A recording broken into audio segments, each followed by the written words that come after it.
কম হয়ে উঠিব। প্ৰভু, এই কম সংগ্ৰহ কৰিবলৈ ৰুদ্ৰক কিমান সময়ৰ প্ৰয়োজন হ'ব? মস্তক দমন কাণ্ডফলত অৱশ্যে কৰিবই লাগিব। দেৱৰী প্ৰভু, কথা একেবাৰে নাৰায়ণ, কাৰণ এবাৰ ধ্বংস হয়ে যোৱা সৃষ্টি কোনো কৰ্ম জানো সম্ভব দেৱৰীকে। অৱশ্যে ঠিকেই প্ৰভু, এই মহাপ্ৰলয়ত পৃথিৱীত কোনোৱে জীয়াই থাকিব নোৱাৰিব।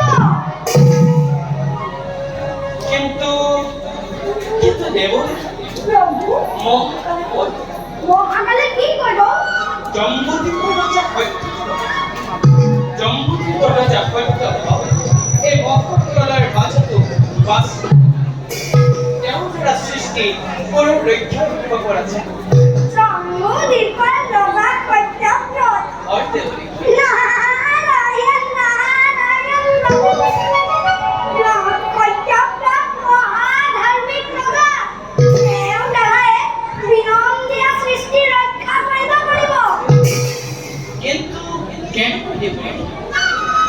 মহাপ্ৰলয় আৰম্ভ হোৱাৰ আগতে প্ৰয়োজনীয় সকলোবোৰ বস্তু সংগ্ৰহ কৰিবলৈ সত্যব্ৰতক কওঁ। আৰু এই মহাপ্ৰলয়ত জীৱ-জন্তুবোৰ কেনেকৈ ৰাখিব লাগে আৰু জীৱ-জন্তুবোৰ যাতে ধ্বংস নহয় তাৰ ব্যৱস্থা কৰিলে বিনন্দীয়া সৃষ্টি ৰক্ষা কৰিব পাৰিব প্ৰভু। হয় দেৱৰী। প্ৰভু, মই তাৰ পৰিকল্পনা নাৰায়ণ, নাৰায়ণ। ব্যৱহাৰ দেৱৰী। প্ৰভু, এই বাৰ্তা আপুনি এতিয়া যোগ্য। ভাল প্ৰভু, পুনশ্চবাৰ তব চৰণ